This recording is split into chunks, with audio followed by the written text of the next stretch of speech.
AWSI offers a complete package of employee and applicant screening services, including drug and alcohol testing, background checks, and other key verification and assessment services.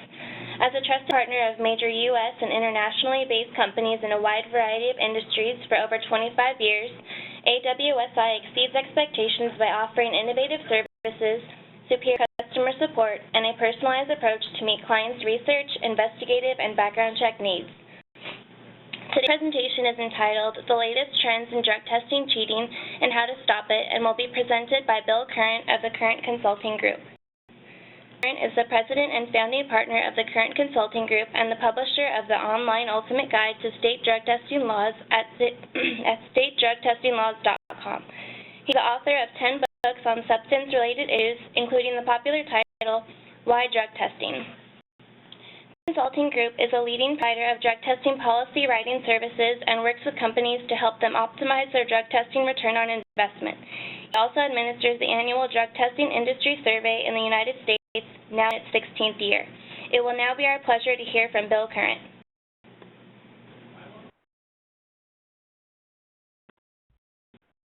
Webinar. To first thank AWSI for sponsoring today's webinar and bringing good information, we hope, to the drug testing industry and to clients of drug testing providers. And so today we're going to talk about drug test cheating. We're going to do an hour. There's so much, though, going on, so many new techniques and products out there for would-beaters that we could go on for more than an hour. But we're going to get to just an hour today. We're going to talk the magnitude of the drug problem, and I'm going to throw in some information there about the number of drug tests that are conducted and how many people are cheating on drug tests, etc.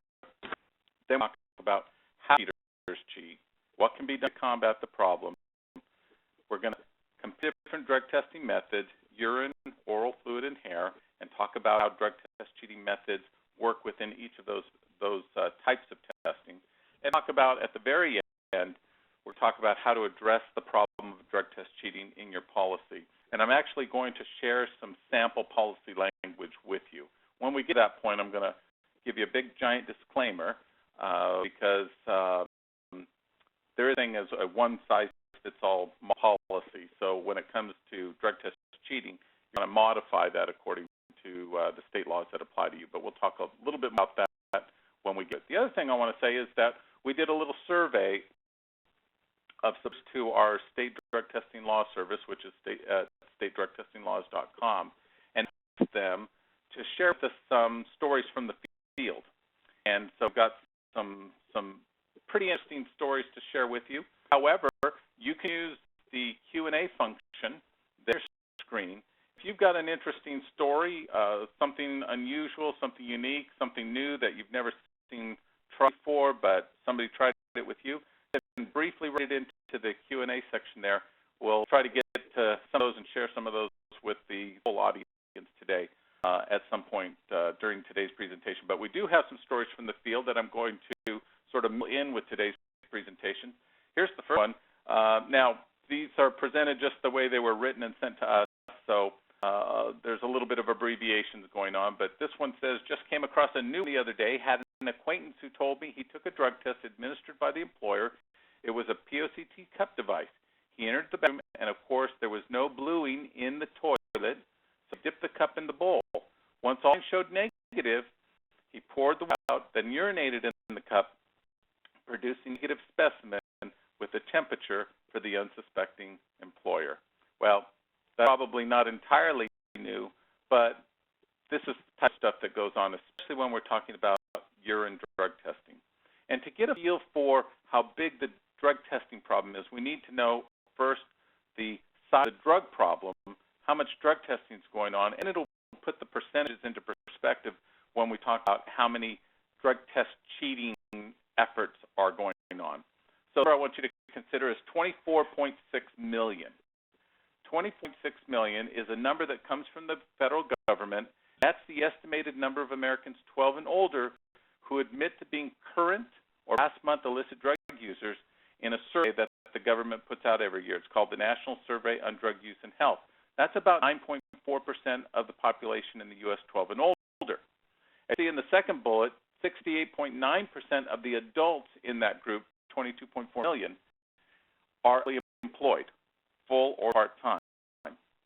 Get an idea of just how bad the problem is in the workplace, and if you're interviewing and considering somebody for a job with your company who's unemployed, it's good that 18.2% of 18 and older who admit to being current illicit drug users. Now, when you're down by which drugs they're using, no surprise, of course, marijuana is number one at 19.8 million. Prescription drugs, which are, the sedatives and tranquilizers and all of the hydros, the oxys, etc., 6.5 million, and that's 2.5% of the population. Then it's down to cocaine, hallucinogens, inhalants, and heroin. Although I say heroin is a bigger problem regionally than some other drugs are. It's the drug that many experts believe, unfortunately, is making a comeback in certain parts of the country.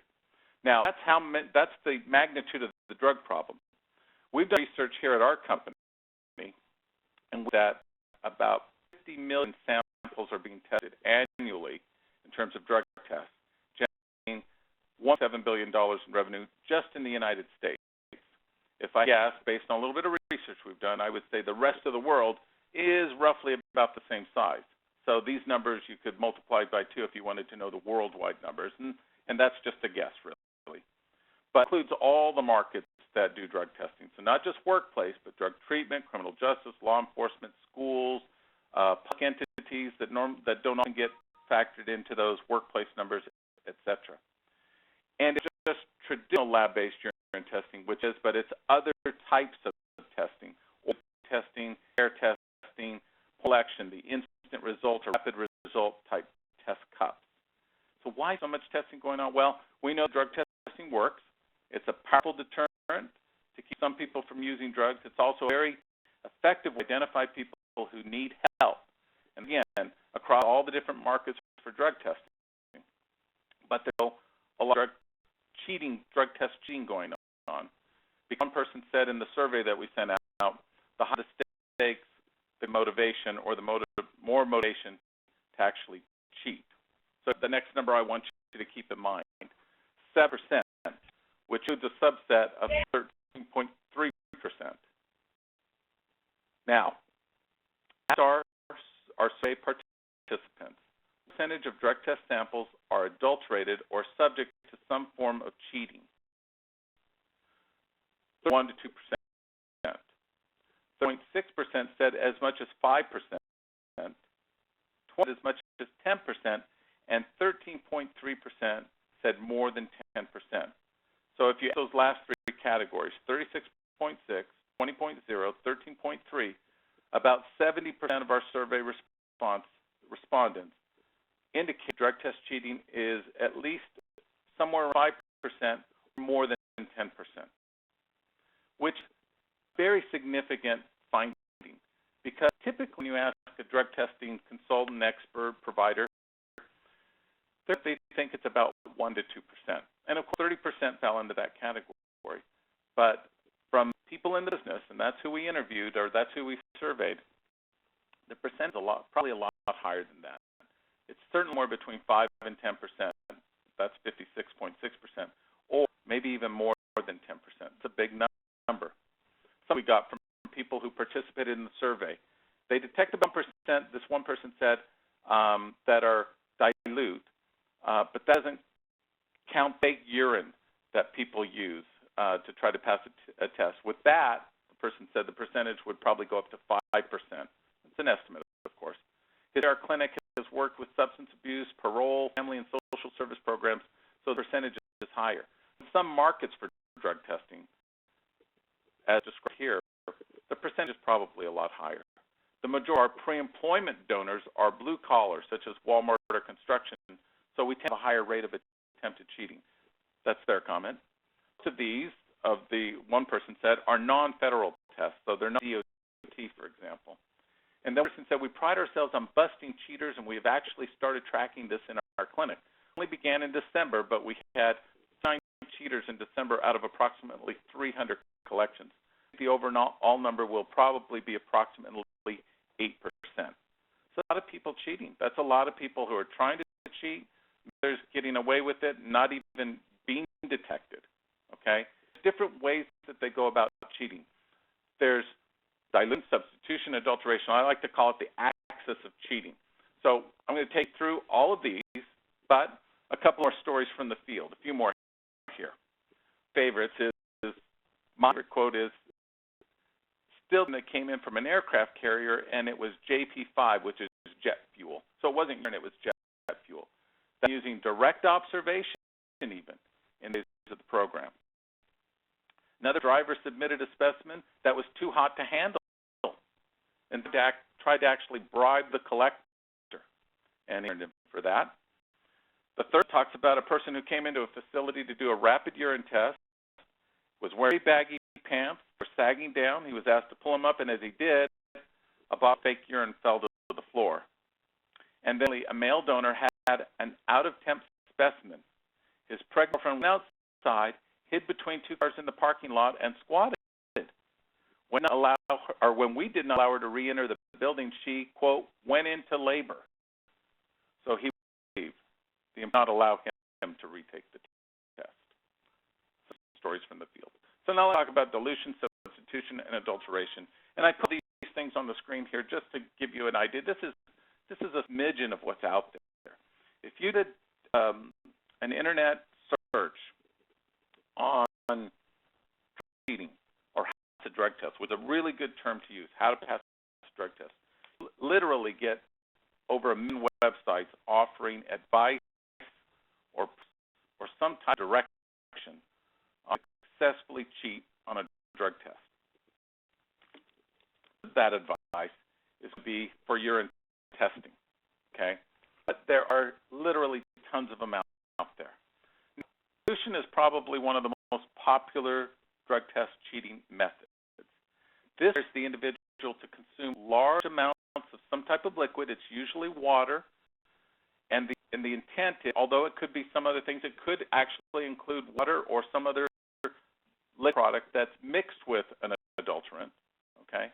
It's done to dilute the concentration of the drug that's in the individual system. Now, someone who has a water diluted urine specimen doesn't automatically mean that that person is a drug user. Specimen's typically going to be identified as unfit for testing when it gets to the laboratory. Some test products or devices that are on the market today do have built-in strips to verify the concentration level of the specimen, but many of them do not, so you might have to use sort of an aftermarket add-on adulteration strip.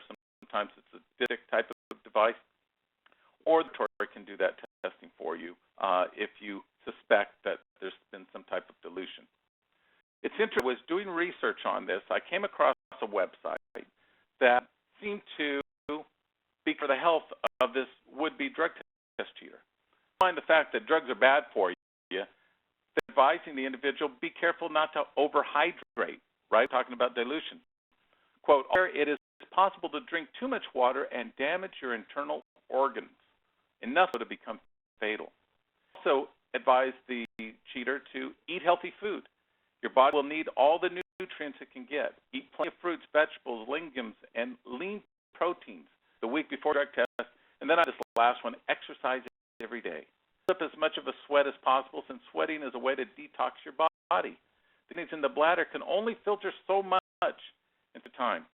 Sweating the body excrete waste through your pores as well as your bladder. So these guys out there trying to help drug users cheat on their drug test, they're people at heart, right? They're concerned about your health. They want you to eat well and exercise. I thought it was ironic. Now, the substitution method is exactly. It's substituting your dirty urine, so to speak, with someone or something else's clean urine. And there are obvious problems that can arise from this, right? You could be borrowing urine from a buddy whose urine is just as dirty as yours. You're trying to sneak this substitute urine to the stall where you're going to void your sample, and it could break or could leak, and you don't have enough of the substitute urine to be able to successfully cheat.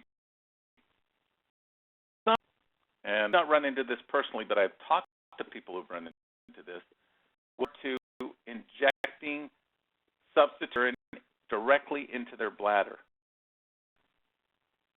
Even human urine that they're injecting into the bladder. And I think it begs the question, wouldn't it just be easier to stop using drugs, right? If you're going to start injecting pig urine or dog's urine or horse urine into your bladder, it seems like at some point it's just not worth it. I'm going to read all of this to you, but I'm going to make these slides available to you for the view who are on today's webinar. But I just want to put some of this information because some of these websites go into great detail.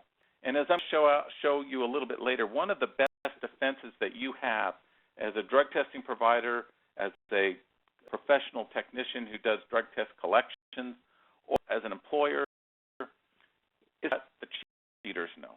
So you go to these websites, you read what it says there, you read about the latest, advice and trends and techniques that are being used, and they're better prepared. And when it happens, likely to spot it than for it to get away from you.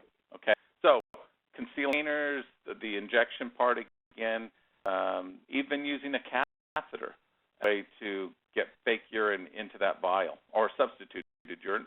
Fake urine could be substituted urine, could be synthetic urine as well. Here, actually, I found this one website where it offered advice on how to make your own powdered urine. And then Dr. Go, as we quote-unquote cheating expert, suggested that canine urine is a nice substitute for human urine. I don't even want to stop to try to imagine the process of getting my beloved dog to provide urine for me. I don't know if anybody goes about doing that, but there's it on the internet for doing exactly that. Iteration is the third link in the axis of cheating. And this is where you try to change the makeup of the urine that you're providing. So you're either adulterating it with some type of additive or some type of product that promises to mask the presence of the drug. So some of the traditional ones are things like bleach and vinegar, fruit juices, drops, dish soap, etc., as you see there. A lot of commercially available products that claim to be better than bleach and vinegar, etc. You can purchase these products over the internet, maybe at your local head shop as well. It doesn't hurt to smuggle some type of additive substance into the area where they're going to be providing or voiding the sample. So they're going to have to conceal it on their body somewhere. And I found one website that said, don't waste your money on commercial products that quote-unquote disguise or clean urine. There's no evidence that these products work. Onto this, they're expensive. And many ingredients are simple diuretics, which you can purchase or make for far less cash. So concern for health seems to be a big issue, but also they don't want to waste your money on these commercial products that don't work.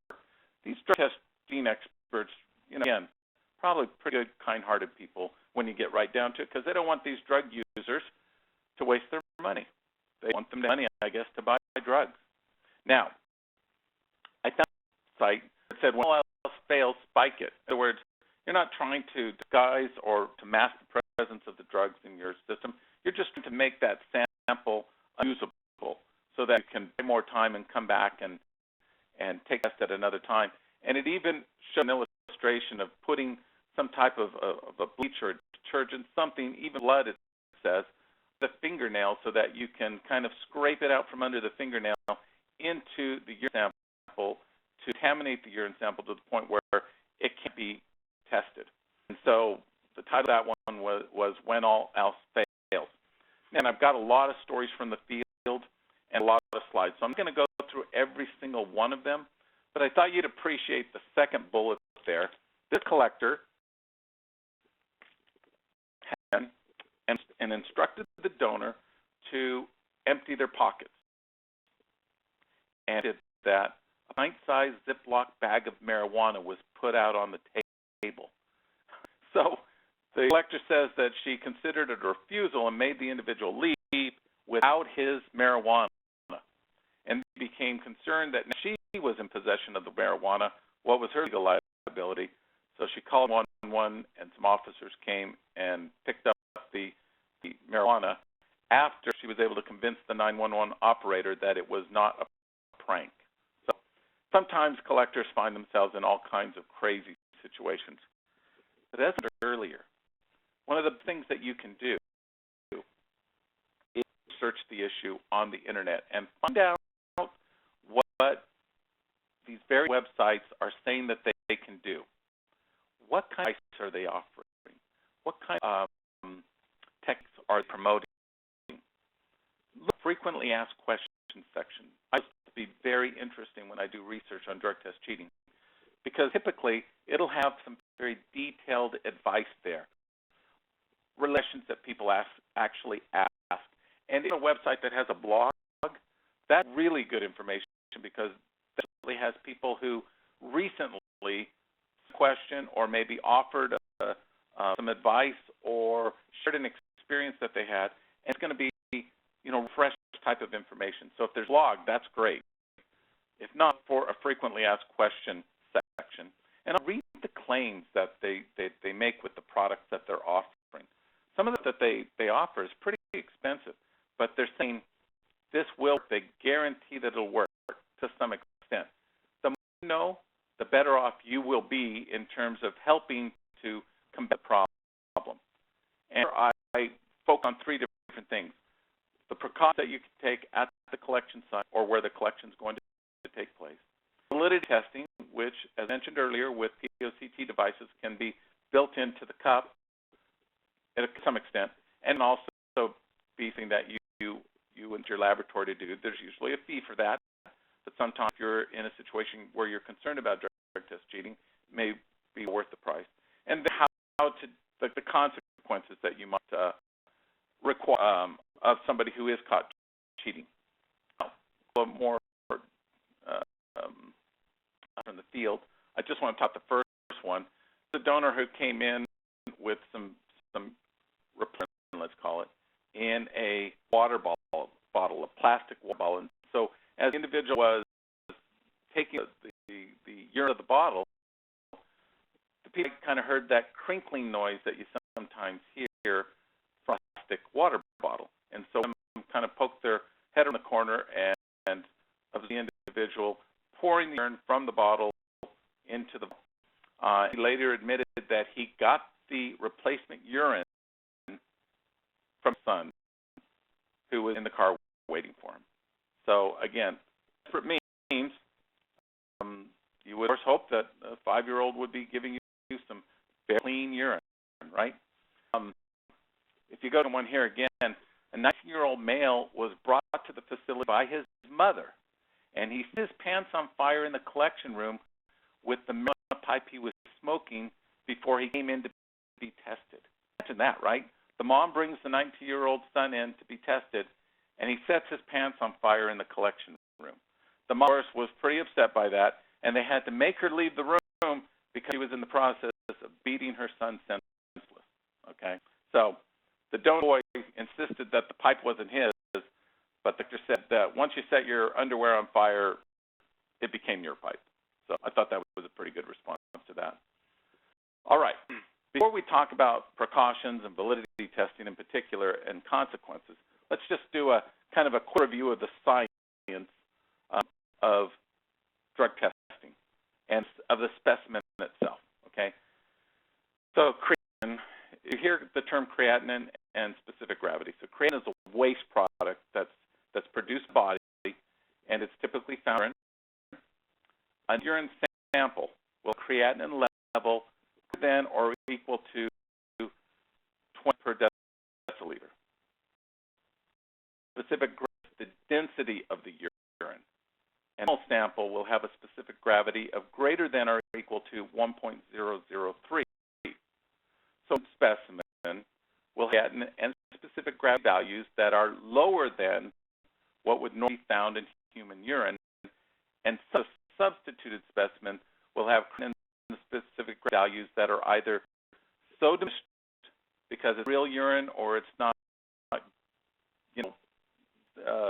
the urine no integrity, or that it's just not consistent with human urine.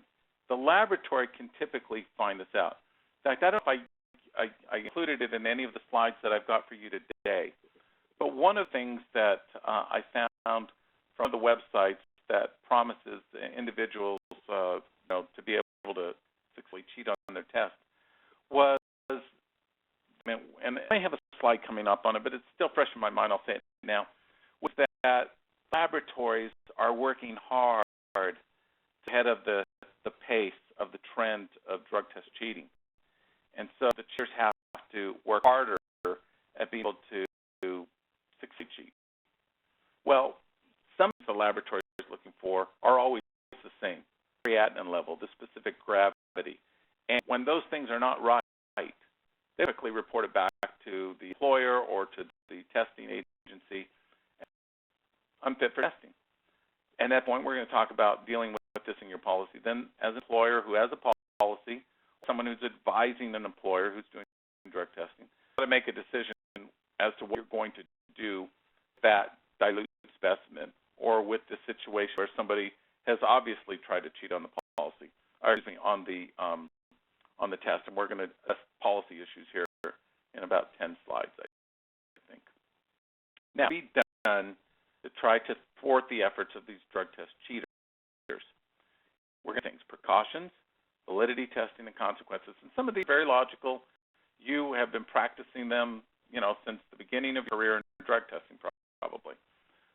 You want to, the collection site has been secured. You're going to donor to wash his or her hands before voiding the sample. Use some type of color dye the toilet water. You turn off the hot water, typically, maybe even the water that goes to that stall or into that bathroom.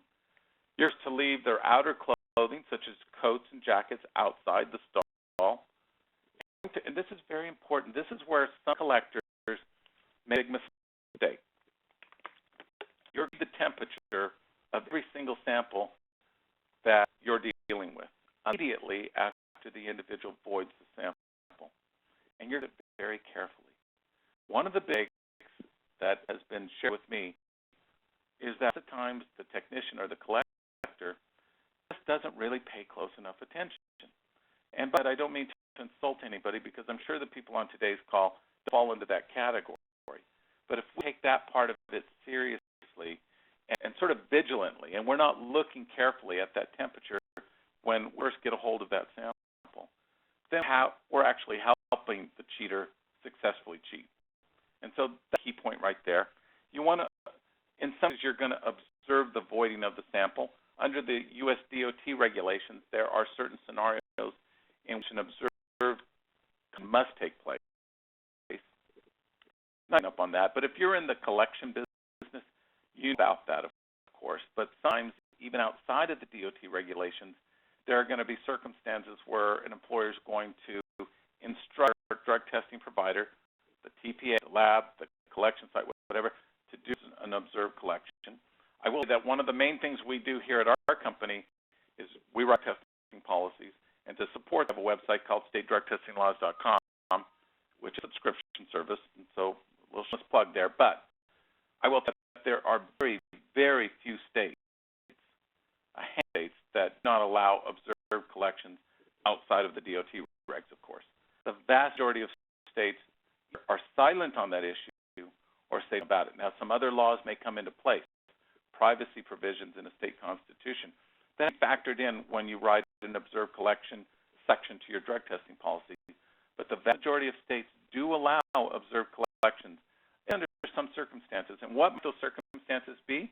Well, to some extent, I limited a little bit, but to some extent, observed collection part of your policy might mirror the DOT requirements.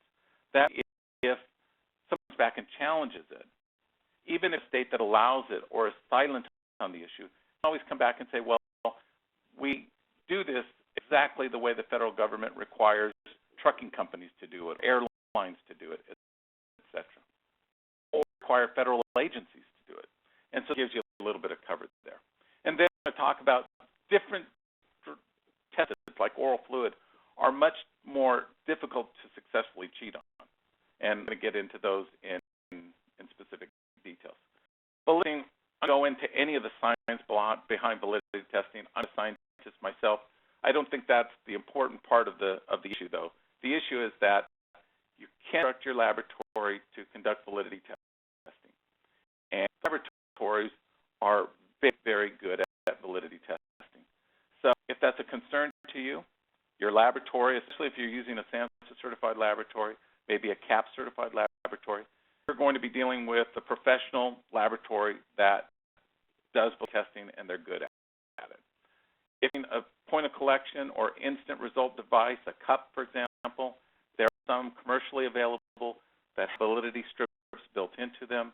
You can also buy validity strips to use with a cup, so they're not built in, but you can insert them into the urine to get a validity rating or reading off of that sample. There are different ways that you can test the validity of the sample to secure or ensure yourself of the integrity of that sample before a decision based on the sample, if it's an instant test result, or before it even goes to the laboratory. But the laboratory can do validity testing for you, and sometimes that's a great way to go. Typically, a little bit extra charge to it. Now, consequences. This is something somebody taught me many years ago. I've never forgot it, which is that if you're any type of drug testing and the consequences of somebody failing a drug test is not clear to your employees, let's say, for example, then they're going to do all kinds of things. I mean, you're inviting them to try different ways of cheating on the test. You're inviting them to take advantage of second chance opportunities, and in some cases, third chance opportunities. So when it test cheating, it's very clear as to what the consequences are. If someone actually is caught cheating, what will happen if somebody submits a dilute specimen? What will if the laboratory reports back that the specimen was unfit for testing? Some states, again, that's what we do here, state drug testing laws. Some state testing laws will provide guidance in this area.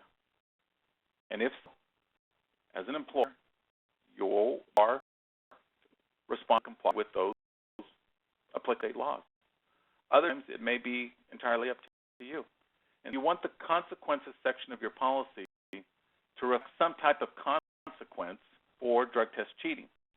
You may have to tie it into the explanation of the consequence for testing positive on a drug test. It's simple, and again, I'm saying this in a very generic sense, right? Because there could be stuff that apply to you that would not only do what I'm about to say, but sometimes you may want to say that somebody who is cheating, and we're going to word it a little bit more eloquently than that, is going to be treated the same as somebody who tests positive. And that would be considered a violation of this company policy. And so I've got more coming up in the policy section. Let's talk about the different types of testing methods and how drug test cheating affects them and how drug test cheating is affected by them. Kind of a two-way street, right? But, and I sort of in reverse order here on the screen, right? But hair testing, fluid testing, urine testing. I did not put blood in there. I did not put opulary exams or things like that. Those are not common drug testing methods that are used, say, for example, with workplace, in schools, in treatment, in law enforcement. You're typically not going to draw blood under most circumstances. Testing, by far the most common, then probably oral fluid testing, hair testing. Now, one of the things that I did not build into today's presentation is the fact that SAMHSA, the Substance Abuse and Mental Health Services Administration, just last week issued proposed guidelines for lab-based oral fluid drug testing, meaning that they are now well down the road toward establishing regulations that will allow federal agencies to use lab-based oral fluid testing. In other words, some part of 49 CFR Part 40, there will be action in there on lab-based oral fluid testing. And things that they said in the proposed guidelines, and if you don't have those, send me an email. I'll send you the link so that you can read them. It's all information. But one said was one of the reasons why they were in oral fluid testing in the beginning, and they sort of the lab-based oral fluid testing in particular, because it was harder to cheat on an oral fluid test. So those proposed guidelines that are out there, and it does have a direct tie-in to drug cheating, at least in the minds of the federal government. Now, another from our survey that we did. Which testing method is toughest to cheat on? Well, the highest percentage said hair testing, 30%. Then, well, excuse me, let me say blood 6.6%. But then among the commonly used testing methods, hair at 30%, oral fluid at 23.3%, and urine testing at 13.3%, meaning that 13% of the survey respondents thought urine was the toughest testing to be cheated on. Low percentage, obviously, because that's typically the easiest method to cheat on. Hair and oral fluid, much more difficult to cheat on than urine testing. Blood, very, very difficult, but that's not the top of our presentation today. And if each of these different testing, it's urine, hair, and oral fluid, and then you get the access of cheating, dilution, substitution, and additives or adulteration. Urine is subject to all three types of cheating. Hair testing, difficult. I'll show you something that on dilution, but really sort of an additive thing. Very difficult to dilute the presence of drugs in a hair sample. If somebody substitutes somebody else's hair for their own, not feasible because the collector actually obtained that hair sample right there on the spot. So if you were wearing, for example, I would think the collector would be able to tell it was a wig, but who knows? But there. Method, as I'm about to show you, yes, that is possible. Shampoo products and things that out there that claim to be able to help you cheat on a test.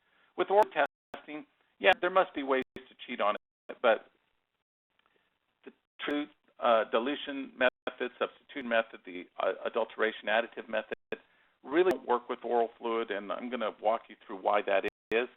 But typically, they don't really apply to oral fluid testing.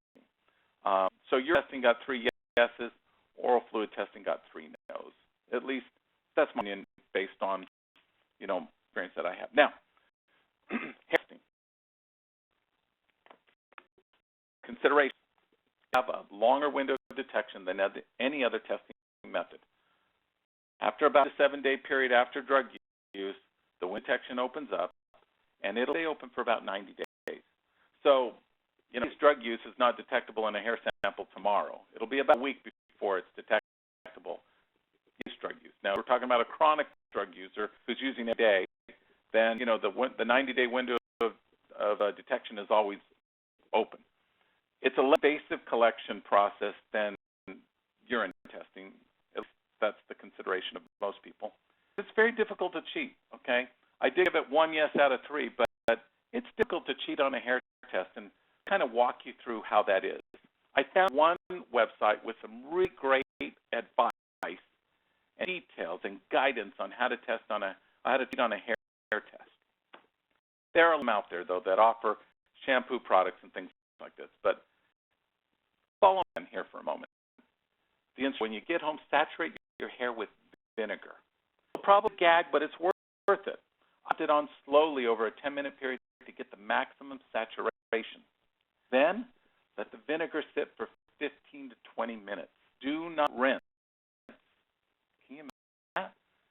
Vinegar to sit in your hair for about 15 to 20 minutes?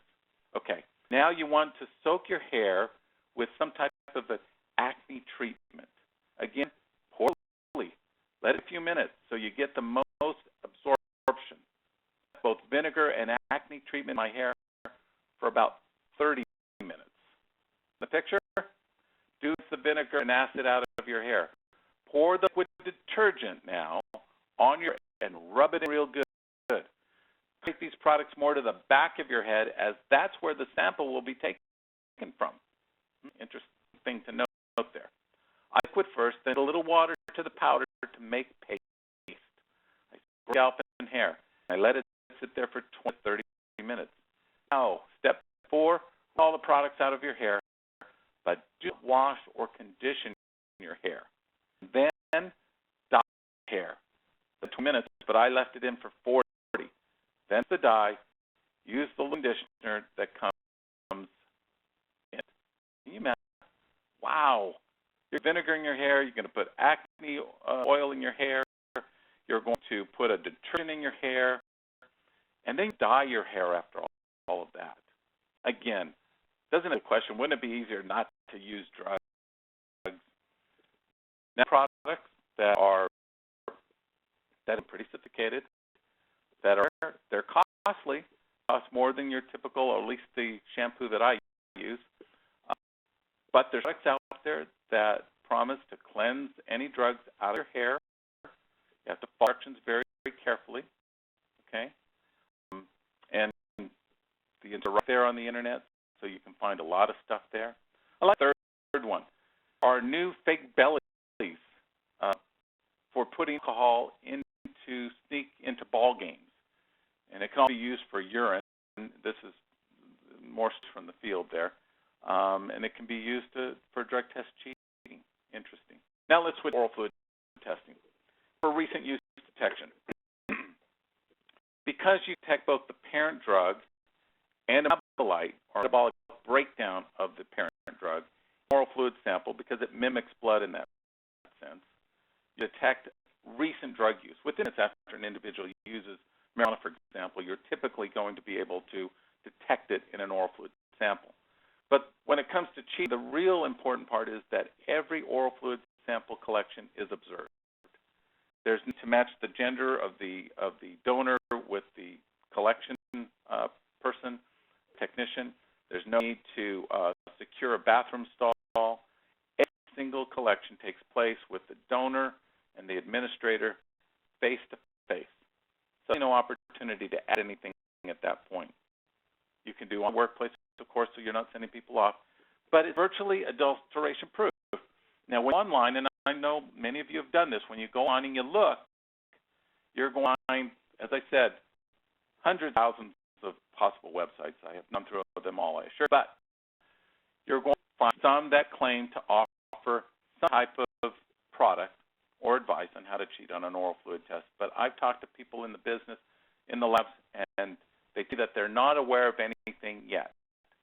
The new regulations, as I mentioned, and they're not regulations yet, but they're proposed guidelines for lab oral fluid testing.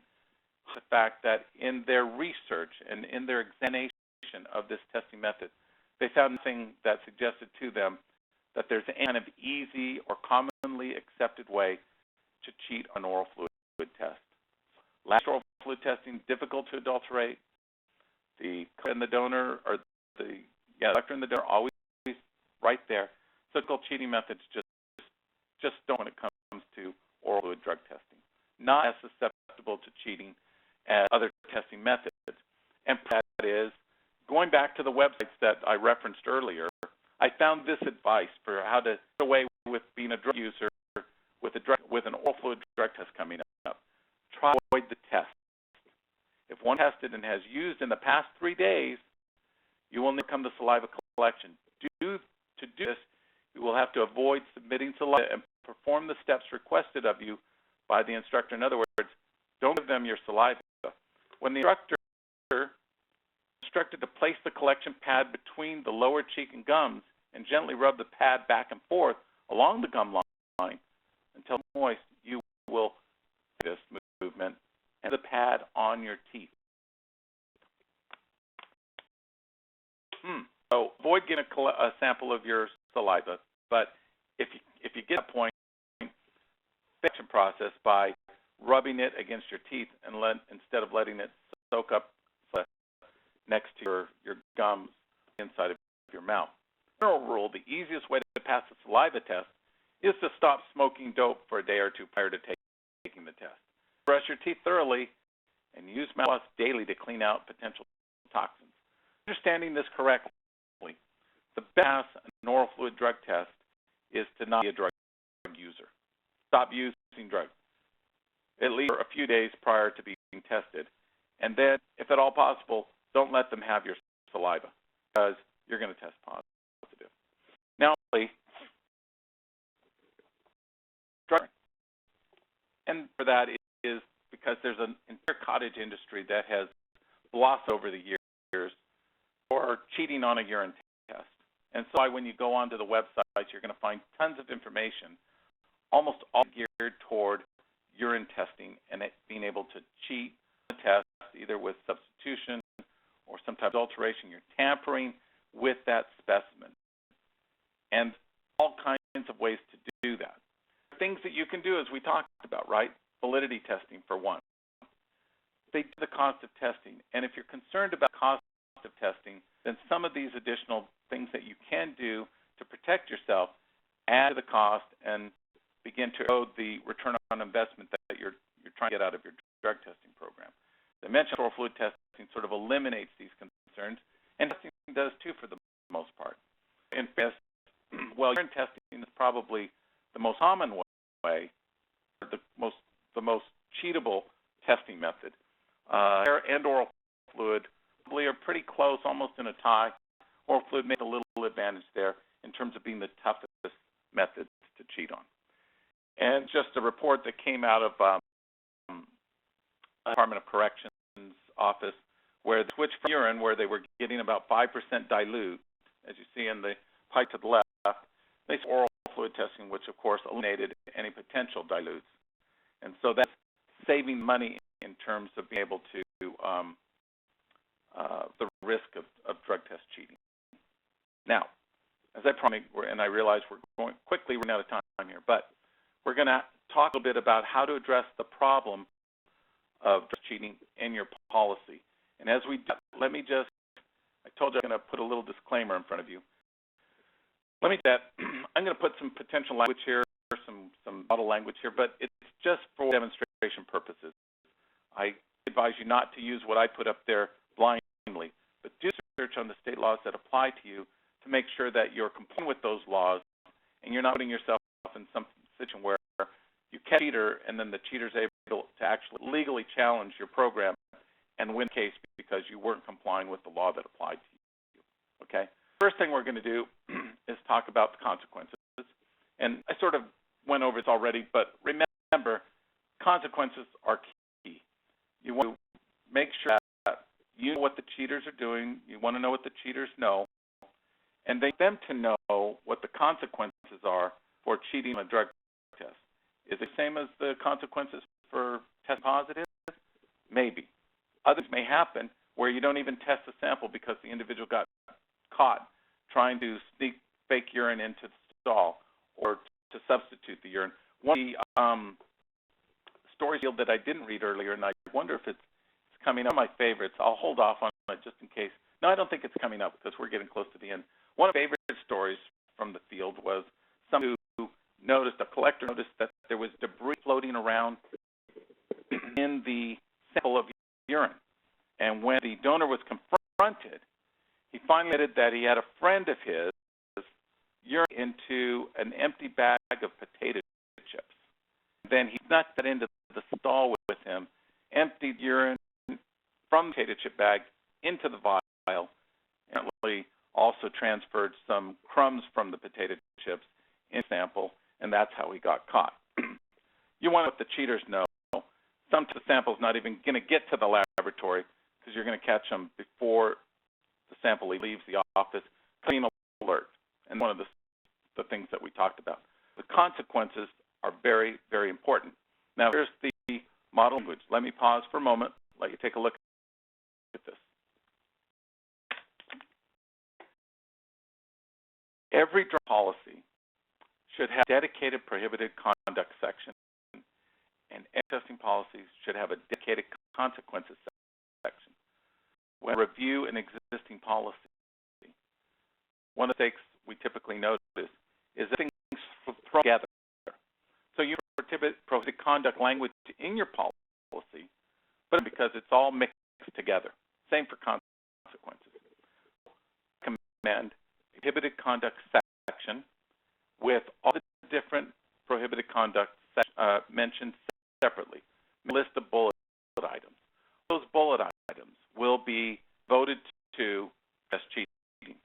So the what I've included here is that switching, tampering with, or adulterating any specimen or sample collected under the company's policy for the purpose of testing drugs or alcohol is prohibited. Okay? established that this is the prohibited conduct section. If you're concerned about specific cheating methods that you know or suspect have been going on with your employees or with people for jobs with your company, you can be more specific in this section.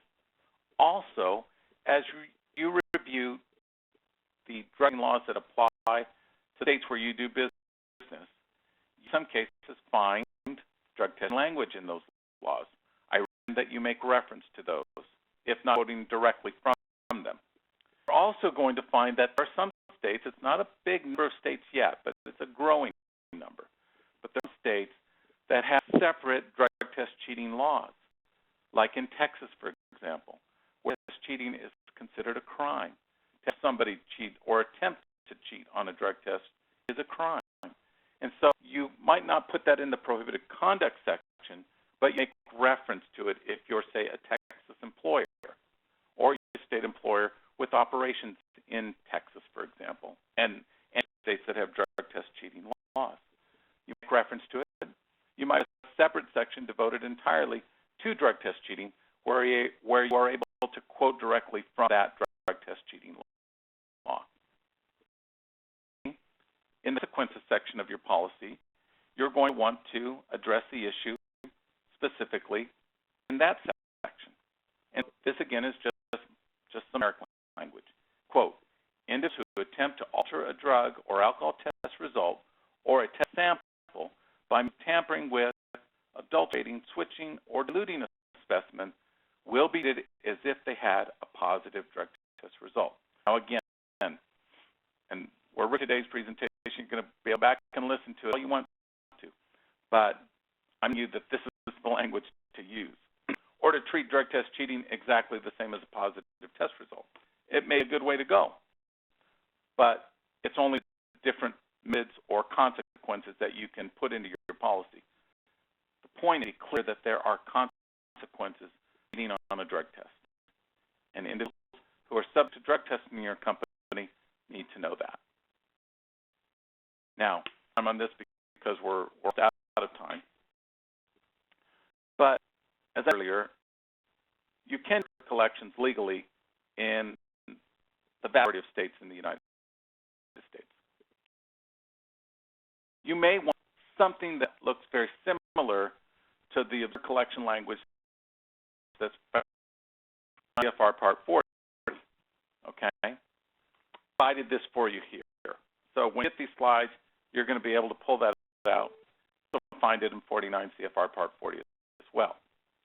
We'll do it, again, maybe a company choice, return to duty test, follow-up test, reasonable suspicion test, like under the DOT regulations. When suspicion of drug test cheating is present, want to the collection site to do an observed collection, etc. Okay. These are company choices, and I'm not telling you to do that. I'm telling you that one of the things that you're going to want to do is address issue in your policy, because problems do arise and it's not reflected in your policy. They're really sort of just guessing. You're making decisions, sort of on the fly, and that's when companies make mistakes. And they're trying policy decisions in the moment. So you can anticipate lots of these types of things, and in this particular case, drug test cheating efforts, and that in your policy so that when situations arise, you're perfectly positioned to act on it because it's in your policy. You've trained supervisors and your managers. Everybody is aware of precisely what the company policy is. So, and yes, we know that drug abuse is a problem. There are different ways to drug some of them, more difficult to cheat on than others, but that cheating also is a common problem, and you need to be prepared for it with precaution, validity testing, firm consequences that are built into your policy. You choose a testing method that makes it more difficult to test or to cheat on a drug test because that's a particular concern to you and to your company. Again, let me also say that I think all drug testing methods work all good as long as they're done right, as long as they're in compliance with the laws that apply to you. It's really a matter of picking the best testing method, or maybe even the best anti-cheating method, but it's the matter of picking the one that's best for you, that company, that helps comply with the laws that apply to your company, and make it possible for you to truly have a drug-free workplace, because you've taken these type of issues into account. Your employees know it, and they're less likely to cheat when they know that you're out there watching them closely. So that conclusion, turn it back over, the mic back over. Just want to thank you to everybody who was on today's call. You're going to receive instructions on how to access the recording as well as slides. And if you have any questions that you would like us to answer, we're happy to field your emails. And I know that the folks at AWSI would do so as well. And we'll answer your questions for you after today's webinar so that you get the information that you need. Thanks for joining us, and I'll turn the microphone back over to AWSI. On AWSI, we hope you found today's presentation informative and helpful. This presentation was recorded, and you will receive instructions informing you how to access the recording. Thank you for your attendance today. This concludes today's webinar.